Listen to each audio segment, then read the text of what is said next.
pessoal, tudo bem? Vamos continuar dando sequência às nossas aulas aqui. E antes disso, nós queríamos aí agradecer a todos os irmãos que têm compartilhado, que têm comentado, que têm deixado aí o seu like. É muito importante que você faça isso para que o canal ele possa alcançar o maior número de pessoas e retirar dentro da nossa competência, do nosso limite de conhecimento, aquilo que muitas vezes possa gerar dúvida na cabeça de muitos irmãos. Não é verdade? Então nós queremos agradecer muito aí a sua participação, rogar a Deus toda a sorte de bênção sobre as vossas vidas e fazer um agradecimento especial. Um agradecimento a Noemi, apenas 6 aninhos de idade e tem assistido nossos canais e tem nos ajudado bastante. Ela tem um carinho muito grande conosco e nós também temos um carinho muito grande por ela. É filha do nosso irmão Daniel, da nossa irmã Fernanda, e nós queremos agradecer muito aos pais que também têm incentivado, colocado lá as aulas e ela fica assistindo lá na sala da casa dela, tá bom? Ela depois manda pelo WhatsApp pra gente a foto e é muito interessante de ver. Uma criança de 6 anos se interessando pelas coisas do Senhor assim, pelo conhecimento, e é muito bom isso porque a Bíblia ela diz: ensina a criança no caminho em que deve andar, porque quando crescer não se desviará dele. Um abraço, Noemi, Deus abençoe, obrigado pelo carinho, tá bom? Pessoal, vamos lá, nós queremos continuar nossa aula aqui e hoje nós vamos falar um pouquinho com os irmãos, vamos conversar um pouquinho sobre missões, tá bom?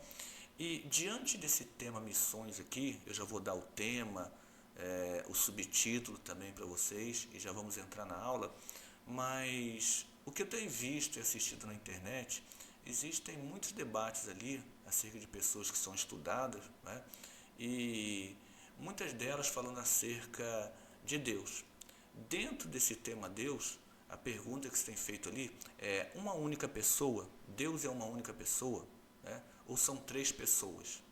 Então existe esse debate que muitas vezes eu tenho visto, que ao invés de retirar todo tipo de dúvida, esclarecer para as pessoas que estão ouvindo, muitas vezes geram muito mais dúvidas e gera um debate ali muitas vezes cansativo e isso é prejudicial, não é verdade?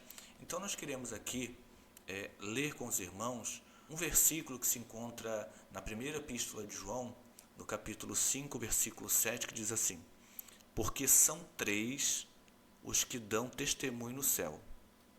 Porque são 3 o quê? 3 pessoas que dão testemunho no céu. A primeira pessoa, o Pai; segundo, o Verbo; e terceiro, o Espírito Santo. E estes 3 são um. Então perceba que o versículo é muito claro acerca disso. Não deve existir debate, polêmica. Nós não podemos polemizar aquilo que a Bíblia ela já traz como uma verdade absoluta. Então, aquilo que está escrito aqui nós não podemos retirar, não podemos riscar, não podemos dar outra interpretação. O que João diz aqui é o seguinte: são 3 que dão testemunho no céu: o Pai, o Verbo e o Espírito Santo. E estes 3 são um.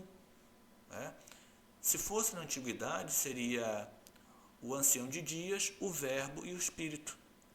E no Novo Testamento, na nossa era, é o Pai, o Filho e o Espírito Santo. Então, estes 3 são um. Um o quê? Um único Deus. E aí, olha o que diz aqui no versículo seguinte, versículo 8 do capítulo 5 de 1 João. E estes 3 são que dão testemunho na terra: o Espírito, a água e o sangue. E estes 3 concordam em um. Então, da mesma forma como existem 3 pessoas que dão testemunho no céu como uma única divindade, aqui na terra existe o Espírito, a água e o sangue, que concordam em si. Então, não há dúvida, o que nós queremos falar mais acerca do versículo 7, não há dúvida nenhuma que são 3 pessoas, como diz o apóstolo João aqui, e uma única divindade, e essas pessoas elas concordam, ou seja, elas estão unidas como uma única divindade, é o que diz aqui o nosso querido apóstolo João, e não existe polêmica mais acerca disso. A gente não pode tirar isso do texto, a gente não pode arriscar, a gente não pode dar outra interpretação. A interpretação é essa, tá? Desagradando uns ou agradando outros, isso não importa. O que importa é o que está escrito na Bíblia e nós cremos assim, tá bom? Vamos continuar com a nossa aula aqui então. Pessoal, hoje o tema ele vai falar um pouquinho sobre missões. E como nós falamos acerca dessas 3 pessoas aí, tá? Cada uma delas, o Pai, o Filho e o Espírito Santo, eles escolheram, tá? Vamos dizer assim, sociedades para que eles possam trabalhar em cima delas para a conversão dessas sociedades. Por quê? Porque você sabe que hoje o que prevalece, o que predomina é uma instituição chamada igreja. Mas a igreja ela é formada por pessoas. E pessoas que vieram do mundo, pessoas que vieram de outras religiões, e aí forma a igreja. A igreja ela é formada por ex-pessoas que muitas vezes tinham uma vida totalmente deturpada na sociedade, pessoas que viviam em outras religiões, e aí se forma a igreja. Para se formar a igreja, tá? Quem são as pessoas? São as pessoas que eram ímpias, né? Aquelas pessoas que não criam em Deus, e também judeus convertidos. Então a igreja é formada por judeus convertidos e por pessoas que não eram ou não são judeus e aceitaram também a Cristo. Então veja só, a igreja é formada por esses 3 tipos de sociedades: judeus convertidos, pessoas que não eram judias ou judeus e eram pessoas ímpias que aceitaram a Jesus, e da união dos judeus convertidos com pessoas que não eram judeus e eram pessoas ímpias de aceitar a Cristo também, se formou a igreja. Então a igreja é a união de pessoas não convertidas e judeus também, e aí se forma a igreja. E dentro dessa informação que nós demos para vocês aí, as 3 pessoas da divindade, cada uma delas se preocupou, tá, em assumir uma responsabilidade de evangelização, ou também, tá, de testemunho de que Deus ele vela pelas pessoas que estão sobre a face da terra. Independente de ser judeu, independente de ser pessoas ímpias, né, ele sempre procurou o homem, o restabelecimento com o homem, através do amor e do sangue de nosso Senhor e Salvador Jesus Cristo, vertido na cruz do Calvário, tá bom? Então, hoje o tema é Alcançando a Humanidade. Esse é o nosso título e o subtítulo é Missões das Pessoas da Divindade. Então, qual é a missão do Pai? Qual é a missão do Filho? Qual é a missão do Espírito Santo? E dentro disso também, o que nós queremos dizer? Quais são os tipos de sociedade que essas pessoas alcançaram? O Pai, ele se responsabilizou por um tipo de sociedade, o Filho por outra e o Espírito Santo por outra, para que todos fossem alcançados, independente de raça, de cor, de etnia, todos eles fossem alcançados pelo amor de Deus através da manifestação do sangue de Cristo vertido na cruz do Calvário. Então vamos para frente? Depois eu vou colocar o mapa mental aí, para que você possa aí ter visualmente acerca das pessoas da divindade e qual o trabalho delas e o alcance que elas também exercem acerca das sociedades. Vamos lá então. O Pai, o ancião de dias. Qual o tipo de sociedade que ele buscou alcançar? Porque cada uma das pessoas da divindade se responsabilizou em alcançar determinado tipo de sociedade. Então, qual é o tipo de responsabilidade e as pessoas que eles tentaram alcançar? Se você abrir Salmos capítulo 102, versículo 12 e 13, diz assim: Mas tu, Senhor, permanecerás para sempre, a tua memória permanecerá de geração em geração, tu te levantarás e terás piedade de Sião, pois o tempo de compadeceres dela, o tempo determinado já chegou. Então o salmista ele está fazendo uma profecia acerca do povo de Israel, do povo judeu, do povo da promessa, segundo a linhagem de Abraão, que Deus ele alcançaria este povo, que é uma raça que Deus escolheu para que este povo fosse como um povo sacerdotal às demais nações, tá bom? É isso que você precisa entender. Então, como nós podemos ter certeza que é o próprio Deus, tá? O Pai ou Ancião de Dias, que teve esse tipo de iniciativa e ele teve esse tipo também de comportamento em alcançar a nação de Israel?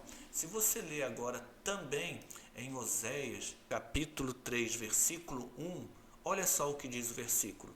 E o Senhor me disse, vai outra vez, ama uma mulher amada de seu amigo, contudo adúltera, como o Senhor ama os filhos de Israel, embora eles olhem para outros deuses e amem os bolos de uvas. Então você percebe aqui que há uma determinação de Deus para o profeta Oséias para que ele casasse com uma mulher adúltera, e esse tipo de relacionamento nada mais era do que uma tipologia do que Israel estava fazendo com o Pai, com Deus, com o Ancião de Dias. Ou seja, o amor de Deus por Israel, pela semente de Abraão, era tão grande que ele falou, olha, mesmo que o povo de Israel, a semente de Abraão, tenha se virado para os ídolos como uma referência ao adultério espiritual, tenha procurado outros deuses, vai, Oséias, faz o seguinte, busca uma mulher adúltera,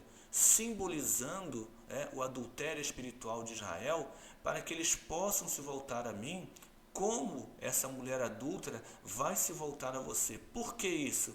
Porque o Senhor ama os filhos de Israel. Então veja a preocupação do Ancião de Dias, ou do Pai, conhecido agora no Novo Testamento, com a nação de Israel. Mas como fica as demais nações e as outras pessoas? Tá? Para isso, existiu uma outra pessoa para ser designada para que essas pessoas que não foram alcançadas dentro da nação de Israel, elas também fossem alcançadas pelo amor de Deus. Eu queria que você continuasse lendo ainda em Salmos, no capítulo 102, versículo 18, diz assim, isto se escreverá para a geração futura, e um povo que ainda será criado louvará o Senhor. Que povo é esse que será criado, senão a igreja? Porque ou existia o povo judeu, o povo escolhido segundo a semente de Abraão, ou existia os gentios, os ímpios, aqueles que de uma forma geral não eram ainda da nação de Israel. Só existiam esses dois povos, ou eram judeus ou eram nações. A igreja ela ainda não tinha sido formada. A igreja vai ser formada há 2000 anos atrás, quando Cristo encarnou, o Verbo encarnou e veio fazer o seu ministério terreno aqui na terra. Tá bom? Então, olha só como é interessante isso, no Salmo 102, versículo 18. E isto se escreverá para a geração futura. E um povo que será criado louvará o Senhor, se referindo à igreja. E quem é o responsável agora para fazer esse tipo de trabalho? Bom, a gente entendeu que o primeiro tipo de trabalho específico para Israel, para a semente de Abraão, é o Ancião de Dias, o Pai. Então agora, esse povo que será criado, ele vai ser direcionado para uma outra pessoa da divindade. E quem é essa pessoa? Se você abrir Efésios capítulo 5, no versículo 2, vai dizer assim, andai em amor, como também Cristo nos amou e se entregou a si mesmo por nós, em oferta e sacrifício a Deus, em cheiro suave. Então perceba que o apóstolo Paulo, quando ele está escrevendo essa epístola aos Efésios, ele fala acerca de Cristo. É uma das pessoas da divindade, do Verbo do Antigo Testamento, do Cristo encarnado no Novo Testamento, do Jesus glorificado, aquele que veio aqui na terra, não mediu esforços, para que se cumprisse o que estava exatamente escrito em Salmos capítulo 102, versículo 18. Um povo se criará, E esse povo nada mais é do que a igreja, que foi criada há 2000 anos atrás. Através do sangue de Cristo vertido na cruz do Calvário, se iniciou esse novo povo que o salmista tinha profetizado há muitos e muitos anos atrás. Então perceba agora que existe outra pessoa da divindade responsável pelo povo que foi criado, que é a própria igreja. Então, só recapitulando, o pai ou ancião de dias, ele se responsabilizou exatamente pelo povo de Israel, tá? Cristo, o verbo, agora que era no Antigo Testamento, que é o Cristo encarnado no Novo Testamento, se responsabiliza pela igreja, tá bom? Pela igreja. E também existe uma outra pessoa que a gente precisa entender para que ela possa se responsabilizar pelas demais pessoas, que não é os judeus convertidos, que não é a igreja, mas que agora são os ímpios, que também precisam ser alcançados pelo amor de Deus. Então, quem é essa pessoa? É a pessoa do Espírito Santo. Enquanto o Pai se preocupou com Israel, Jesus se preocupou com a igreja, a tarefa agora de responsabilidade entre as nações é do Espírito Santo. Você sabia disso? Então eu quero que você leia também comigo Salmos, capítulo 102, versículo 15, que diz assim: Então os gentios temerão o nome do Senhor, e todos os reis da terra a sua glória. Perceba que o salmista não está falando mais do povo de Israel, não está falando do povo que vai ser criado, mas está falando do povo que ainda está fora, tanto do povo judeu quanto da igreja, que são os gentios. E esses gentios temerão o nome do Senhor. Esses gentios serão alcançados pelo amor de Cristo, pelo amor do Pai, do Verbo, do ancião de dias. Essas pessoas precisam ser alcançadas também. E a tarefa específica é do Espírito Santo. Para isso, eu preciso que você abra sua Bíblia em Atos, capítulo 13, versículo 2, 3 e 4, que diz assim: E servindo eles ao Senhor e jejuando, disse o Espírito Santo: Apartai-me a Barnabé e a Saulo para a obra que os tenho chamado. Então percebe, o Espírito Santo ele também tem uma obra, ele também tem um chamado. Mas esse chamado é para o povo judeu? Esse chamado era para a igreja? Olha só a continuação do versículo. Então, jejuando e orando, e pondo sobre eles as mãos, os despediram. E assim estes, que é Paulo, que era Saulo e Barnabé, enviados pelo Espírito Santo, desceram a Seleucia e dali navegaram para Chipre. E chegados a Salamina, anunciavam a palavra de Deus nas sinagogas dos judeus e tinham também João como cooperador, e não somente ali. Por quê? Porque em Salamina e também ali em Seleucia e as demais regiões, eram regiões que apesar de terem judeus, mas ainda as pessoas que estavam ali não conheciam o amor de Deus. Então Paulo e Barnabé, eles vão ser enviados para as nações, para que elas possam agora também anunciar o amor de Deus, tá bom? E você percebe que o apóstolo Paulo, conhecido como o apóstolo dos gentios, foi aquela pessoa que mais fez viagens missionárias para levar o amor de Deus, que foi aqui determinado pelo Espírito Santo, como a gente acabou de ler aqui. Tá bom? Então, a gente precisa entender que essas três pessoas da divindade, cada uma delas tem uma função específica e cada uma delas se preocupou, em evangelizar cada um dos tipos de povos que nós temos. Os judeus necessitam ser evangelizados e Deus se preocupou com isso. A igreja da mesma forma, e Cristo se preocupou com isso, e da mesma forma as nações. E quem se preocupou com isso foi o Espírito Santo. Tá bom? Daqui a pouco o mapa mental ele vai ser colocado aí para vocês na tela, para vocês terem noção dessas coisas aí. Tá bom? Agora o que eu queria trazer de informação a mais para vocês aqui, sobre a pessoa do Espírito Santo. Olha só, além da função do Espírito Santo com as nações, porque a gente pensa, pessoal, que o Espírito Santo ele tem uma única função. Qual é a função do Espírito Santo? A função do Espírito Santo nada mais é do que convencer o homem do pecado, da justiça e do juízo. E isso aí se relaciona direto aos ímpios, às nações. Tá, a função dele é essa, mas ele tem uma função que é em relação aos ímpios, em relação à igreja e em relação a Jesus. E isso a gente muitas vezes se limita simplesmente a esse versículo, tá? E pensa que a função dele é simplesmente essa. Mas a função do Espírito Santo, além de ser com as nações, ele tem uma função aqui com a igreja e tem uma função diretamente com Cristo também, tá? É por isso que nós lemos lá, quando nós acabamos de ler o Salmo 102 e Atos capítulo 13, que a função dele não é somente essa, é com as nações, é também com a igreja e também com Cristo.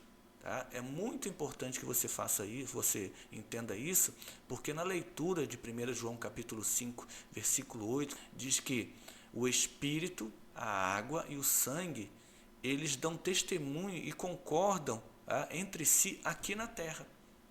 Tá? Então perceba que o Espírito, além das nações, ele tem uma função aqui de concordância e um trabalho além. Tá? E eu queria que você lesse aí então, João 16, 8.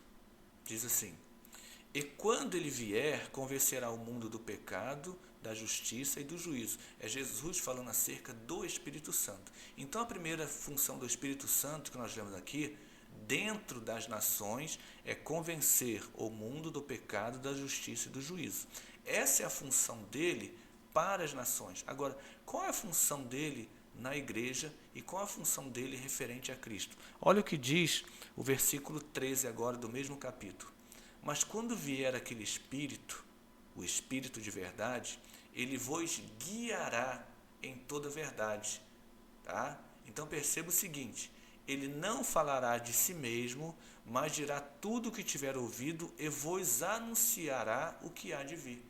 Então, diante da igreja agora, a função do Espírito Santo nada mais é do que guiar, dizer a verdade e anunciar o que há de vir. Então essa é a segunda função dele, tá? Que é a função referente à igreja. Mas ele tem mais uma função ainda, que está no versículo 14, que eu queria que você lesse também. Diz assim: e esse Espírito me glorificará, porque há de receber tudo do que é meu e vou-lo há de anunciar. Então a função do Espírito Santo em relação a Cristo é glorificá-lo, tá? É fazer a igreja reconhecer que ele é o único Salvador, dando a ele toda a glória devida. Então, só para a gente fechar o raciocínio, já terminar, a função do Espírito Santo não é somente referente ao mundo, convencer o homem do pecado, da justiça e do juízo, mas é em relação à igreja, que é guiar, anunciar aquilo que há de vir, e em relação a Cristo, também levar a igreja a reconhecê-lo como o único suficiente Salvador e a igreja glorificá-lo da maneira que é devida, tá bom? Então o mapa mental vai ser colocado na tela aí para você poder visualizar. Espero que essa aula tenha ajudado muito acerca da dúvida das três pessoas da divindade e a relação dela, das pessoas da divindade, com cada uma dessas sociedades que nós dissemos aí, os judeus, a igreja e as nações. Deus abençoe, muito obrigado pela participação e tchau mais uma vez. Até o próximo encontro.